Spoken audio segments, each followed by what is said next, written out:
कुछ अल्फाज दिल की खामोशियों से चुन के लाई हूँ, कुछ अल्फाज दिल की खामोशियों से चुन के लाई हूँ, जिंदगी के बिखरे हुए लम्हों को नज्म में पिरो के लाई हूँ।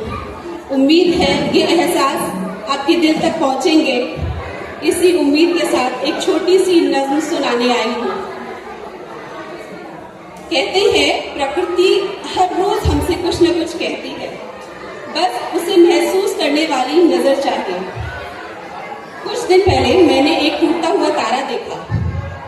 उसे देखकर मेरे मन में कुछ ख्याल आया, शायद कुछ लोग कुछ चीजें खुद टूटकर भी दूसरों की खुशियों, दुआओं और हसरतों को पूरा कर जाती है। उसी एहसास को मैंने शब्दों में पिरोने की एक छोटी सी कोशिश की है। उम्मीद है आपको पसंद आएगी। इसका शीर्षक है टूटते हुए तारे की दास्तान। एक तारा जब आसमान की हदें लांघकर जमीन पर गिरने लगता है, एक तारा जब आसमान की हदें लांघकर जमीन पर गिरने लगता है, तो गिरते गिरते भी वे अकेला न जाने कितनों की हसरतों को मुकम्मल कर जाता है। वो जानता है कि उसका सफर अब खत्म होने को है, फिर भी उसकी चमक किसी की आखिरी उम्मीद बन जाती है।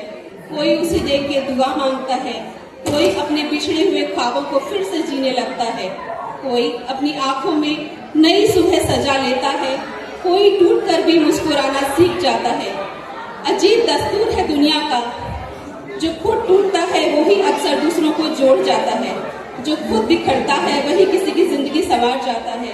एक टूटता हुआ तारा हमें सिखा जाता है कि जिंदगी की असली कीमत लंबी उम्र में नहीं बल्कि उस रोशनी में होती है जो हम अपने हिस्से की दूसरों के दिलों में छोड़ जाते हैं।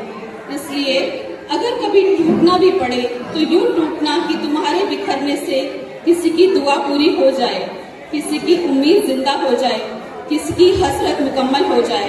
क्योंकि